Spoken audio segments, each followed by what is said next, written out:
Hello students, कैसे हैं आप लोग। आज हम मैक्सिमम पावर ट्रांसफ़र थ्योरम के बारे में बात करेंगे, ठीक है। जो कि डीसी के लिए भी बात कर रहा हूँ, एसी के लिए बाद में बात करूँगा, ठीक है। इसके पहले बेटा हम थेवेनिन और नॉर्टन थ्योरम पे बात कर चुके थे, उसका हम कॉन्सेप्ट समझ चुके थे, ठीक है। आज हम मैक्सिमम पावर ट्रांसफ़र थ्योरम के बारे में डिस्कशन करेंगे, क्या होता है, कैसे क्वेश्चन बनते हैं, इंपॉर्टेंट है, एग्ज़ाम में आता है ये भी, ठीक है। एक स्टूडेंट मुझसे कह रहा था कि सर जो है आप सिलेबस ख़त्म कराओगे कि नहीं कराओगे, पूरे वीडियो बनाओगे कि नहीं बनाओगे, ठीक है। तो बेटा कोशिश तो यही है कि आपको जल्दी से जल्दी आपका पूरा जो है कोर्स कंप्लीट करा दूं मैं, ठीक है। अभी थोड़े से कम वीडियो अपलोड हो पा रहे हैं, लेकिन जैसे ही व्यवस्थाएं बनेगी, ठीक है, ज़्यादा से ज़्यादा वीडियो अपलोड करूँगा मैं, ठीक है। और सिलेबस आपका ख़त्म कराऊँगा, ठीक है, ये मेरी कोशिश रहेगी, ठीक है। अब तो कल मैंने आपको थेवेनिन थ्योरम समझाया था, ठीक है। आज जो हम मैक्सिमम पावर ट्रांसफ़र थ्योरम के बारे में बात करेंगे वो क्या है, जो हमने कल पढ़ा था उससे रिलेटेड है, ठीक है। ये जो है टेक्निकल सब्जेक्ट की खूबसूरती है या इंजीनियरिंग की खूबसूरती है, ब्यूटी है कि ये एक दूसरे से इंटरकनेक्टेड रहते हैं। अगर आपको केसीएल केवीएल पता है, ठीक है, तो आप नोड और मैश कर सकते हो। नोड और मैश पता है तो आप थ्योरम भी उसका यूज कर सकते हो। तो सब चीज़ें एकदम एक दूसरे से इंटरकनेक्टेड होती हैं। बाकी अगर नॉन टेक्निकल सिलेबस देखोगे आप तो पॉलिटी को हिस्ट्री से मतलब नहीं है, ठीक है। तो ये सारी चीज़ें रहती हैं, तो नॉन टेक्निकल का हिसाब किताब अलग रहता है। इंजीनियरिंग में इसलिए मज़ा आता है क्योंकि सारी चीज़ें इंटरकनेक्टेड रहती हैं, ठीक है। तो आइए आज हम शुरू करते हैं या इसको कंप्लीट करते हैं। मैक्सिमम पावर ट्रांसफ़र थ्योरम को क्या है, क्या कहना चाहता है, इसके कैसे क्वेश्चन बनते हैं, इसको अप्लाई कैसे करते हैं, बेसिकली ये क्या कहना चाहता है उसको आज हम सीखते हैं, ठीक है। तो बेटा मैक्सिमम पावर ट्रांसफ़र थ्योरम ये कहना चाहता है कि अगर आपके पास कोई सर्किट है, ठीक है सर, सर्किट है, हमारे पास सर्किट है, उसमें कोई रेजिस्टेंस है, ठीक है। तो मान लिया कि वो लोड रेजिस्टेंस है, उसके अक्रॉस हमें कैलकुलेशन करना है, ठीक है। तो हमने मान लिया सर्किट का कोई रेजिस्टेंस था RL, ठीक है बेटा, RL रेजिस्टेंस था, ध्यान से सुनना, ठीक है। तो इस रेजिस्टेंस में इस सर्किट से भी जो भी सोर्स लगे होंगे इस सर्किट में, वो मैक्सिमम पावर ट्रांसफर करेंगे। उसके लिए कंडीशन क्या है, पहली बात तो ये कंडीशन क्या है वो फाइंड करना है। अब कंडीशन किस फॉर्म में बात करना चाह रहा हूं मैं कि लोड की वैल्यू क्या होनी चाहिए, लोड की वैल्यू कितनी रखें कि ये सर्किट जो है मैक्सिमम पावर ट्रांसफर करे लोड के लिए। तो पहली बात तो ये क्वेश्चन अराइज होता है कि लोड की वैल्यू क्या होनी चाहिए, किस लोड की वैल्यू के लिए ये सर्किट मैक्सिमम पावर ट्रांसफर करेगा, लोड की वैल्यू हम क्या रखें। दूसरी चीज ये बनती है मैक्सिमम पावर ट्रांसफर कितनी होगी, उसको निकालेंगे कैसे, ठीक है। दूसरा क्वेश्चन ये बनता है, पहला कंडीशन, दूसरा उस पावर की वैल्यू कितनी होगी, कैलकुलेट कैसे करेंगे, ठीक है। तीसरा क्वेश्चन इंपॉर्टेंट ये बनता है एग्जामिनेशन में कि इस कंडीशन में एफिशिएंसी कितनी होती है सर्किट की, ठीक है, एफिशिएंसी कितनी होती है सर्किट की। तो तीन हमारे पास एजेंडा हैं, तीन चीजें हमें क्लियर करनी है इधर पर, ठीक है। तो जैसे मैंने आपको बताया था कि अगर आपने थेवेनिन थ्योरम का कॉन्सेप्ट क्लियर है तो आप मैक्सिमम पावर ट्रांसफर थ्योरम को भी सीख जाओगे।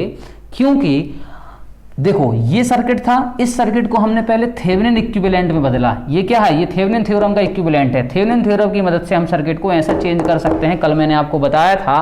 तो हमने क्या कर लिया, इस सर्किट को ऐसे चेंज कर लिया, इस सर्किट को ऐसे चेंज कर लिया। लोड हमारा वेरिएबल है तो हमने इधर से करंट निकाल ली। करंट की वैल्यू कितनी आएगी आपको, वोल्टेज बटे टोटल रेजिस्टेंस, तो IL इक्वल टू आ गया VTH upon RTH plus RL। इतना क्लियर है, ठीक है सर, क्लियर है। अब पावर का फॉर्मूला क्या होता है, I²R, ठीक है। तो इधर क्या हो जाएगा, IL² इंटू RL। IL की वैल्यू रख दोगे तो आपको ये मिल जाएगा। अब आपने मैथ में एक टॉपिक पढ़ा होगा मैक्सिमम मिनिमम फाइंड करने का, उसमें क्या करते हैं, इक्वेशन का डिफरेंशिएशन करते हैं उस वेरिएबल के रिस्पेक्ट में जो वेरिएबल चेंज होता है। तो हमें कंडीशन फाइंड करनी है कि मैक्सिमम पावर कब ट्रांसफर होगी, हमें कंडीशन फाइंड करनी है कि मैक्सिमम पावर कब ट्रांसफर होगी। तो हमने इस पावर के इक्वेशन का डिफरेंशिएशन किया RL के रिस्पेक्ट में। पावर की इक्वेशन का डिफरेंशिएशन किसके रिस्पेक्ट में किया, RL के रिस्पेक्ट में, क्योंकि चेंज हम क्या कर रहे हैं इधर पे RL को ही चेंज कर रहे हैं और उसको रख दिया 0 के बराबर।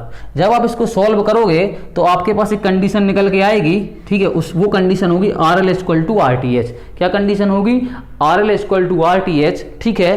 तो सर क्या कंडीशन हुई मैक्सिमम पावर ट्रांसफर होने के लिए कि इस लोड रेजिस्टेंस की वैल्यू हमेशा किसके बराबर होगी, RTH की वैल्यू के बराबर होगी। तो ये तो आपका पहला क्वेश्चन क्लियर होता है जो SSC आपसे पूछता है कि मैक्सिमम पावर ट्रांसफर होने के लिए RL की वैल्यू कितनी होनी चाहिए। तो RL की वैल्यू कितनी होनी चाहिए, आपकी RTH के बराबर होनी चाहिए, ठीक है सर, इतना क्लियर हो गया, ठीक है। अब ये क्वेश्चन पूछता है कि मैक्सिमम पावर, आप बोल रहे हो मैक्सिमम पावर ट्रांसफर होगी, तो मैक्सिमम पावर जो ट्रांसफर होगी उसकी वैल्यू कैसे कैलकुलेट करोगे, तो उसका फॉर्मूला होता है VTH²/4RL। मतलब जो आपने RL निकाला है जो RTH के बराबर होगा, ठीक है, और VTH भी आपको निकालना पड़ेगा क्योंकि थेवेनिन इक्विवेलेंट आप निकाल रहे हो, तो आपको VTH RTH तो कैलकुलेट करने पड़ेंगे, ठीक है। तो VTH²/4RL ये मैक्सिमम पावर की वैल्यू होगी, जो मैक्सिमम पावर हमारी ट्रांसफर हो रही है, ठीक है सर, इतना क्लियर हो गया, ठीक है। अब जरा ध्यान से देखो, एफिशिएंसी की बात करते हैं। एक क्वेश्चन ये पूछता है कि जब मैक्सिमम पावर ट्रांसफर हो रही हो तो एफिशिएंसी कितनी होगी। तो ध्यान से देखो इसको, इस इक्वेशन इसको ध्यान से देखो। देखो हम जो पावर कैलकुलेट कर रहे हैं वो लोड के अक्रॉस कर रहे हैं, उसकी वैल्यू क्या होगी I²RL, ठीक है। तो इधर मैंने लिख दिया, लेकिन सोर्स कितनी पावर ट्रांसफर करेगा, सोर्स तो इसमें भी करेगा इसमें भी करेगा, दोनों में करेगा, दोनों में करेगा ना भाई, दोनों में करेगा सोर्स पावर ट्रांसफर, ठीक है। तो जो पावर इसमें भी ट्रांसफर करेगा इसमें भी ट्रांसफर करेगा, ठीक है, तो दुगनी पावर ट्रांसफर करेगा, ठीक है। तो आउटपुट क्या है, इधर ले रहे हैं, सोर्स कितनी पावर ट्रांसफर करेगा, इसमें भी इसमें भी। अब दुगनी क्यों बोल रहा हूं, क्योंकि क्या है, ध्यान दो, ये भी इसके बराबर है ना भाई, तो इसमें भी देगा इसमें भी देगा, तो नीचे क्या आ जाएगा हमारा 2, ठीक है। इस तरीके से अगर आप इसको ऐसे भी लिखोगे ना भाई, देखो नीचे क्या लिखोगे आप, टोटल पावर लिखोगे, टोटल पावर क्या हो जाएगी, क्या हो जाएगी, इधर देखो आप, क्या हो जाएगा RL × RTH, क्योंकि ये तो दोनों में देगा ना भाई, ये तो दोनों में देगा सोर्स पावर, ठीक है। तो RTH इसके बराबर है RL के, तो इधर आपको RL लिखना पड़ेगा, RL लिखोगे तो क्या आ जाएगा इधर पे 2RL आ जाएगा, ठीक है, क्या आ जाएगा 2I²RL, और ये कैंसिल हो जाएगा आपका, ये कैंसिल हो जाएगा, तो क्या आ जाएगा 1/2 मल्टीप्लाइड बाय 100। तो एफिशिएंसी कितनी आ गई इस केस में, एफिशिएंसी कितनी आ गई आपकी, कितनी आ गई एफिशिएंसी, एफिशिएंसी आ गई सर 50%। ये बहुत ज़्यादा इंपॉर्टेंट क्वेश्चन है, कम से कम जो है ये 4 से 5 बार या 6 बार पूछा जा चुका है डिफरेंट जेई के एग्जामिनेशन में, कि मैक्सिमम पावर अगर ट्रांसफर हो तो एफिशिएंसी कितनी होगी, तो कितनी होगी सर 50% होगी, कितनी होगी 50% होगी। तो ये हमारा मैक्सिमम पावर ट्रांसफर थ्योरम कहना चाहता है कि भाई डीसी के लिए आप ये बताओ कि लोड की वैल्यू क्या होगी, सर लोड की वैल्यू RTH के बराबर होगी। RTH कैसे निकालेंगे, जैसे थेवेनिन थ्योरम में हमने पढ़ा था कि कैसे RTH निकालते हैं, ठीक है, वो हो गया सर। अब जो आप मैक्सिमम पावर ट्रांसफर हो रही है उसकी वैल्यू कैसे निकालोगे, VTH²/4RL, एफिशिएंसी कितनी होगी 50%। इतने ही क्वेश्चन बनते हैं, आप प्रीवियस ईयर के क्वेश्चन देख लेना जाके, आपसे सॉल्व हो जाएंगे।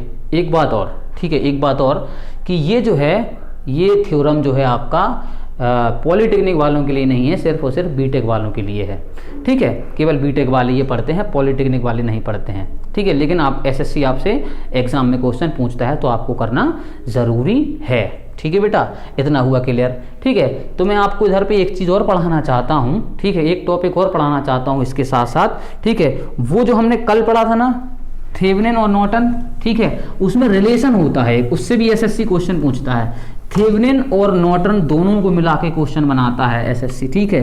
तो वो कॉन्सेप्ट डिस्कस कर लेते हैं, वो कॉन्सेप्ट डिस्कस कर लेते हैं कि वो कैसे क्वेश्चन बनाता है। तो जरा ध्यान से देखो, थेवेनिन कैसा होता है, थेवेनिन होता है RTH, इधर हो जाएगा आपका VTH, ठीक है, और इधर हो जाएगा आपका RL।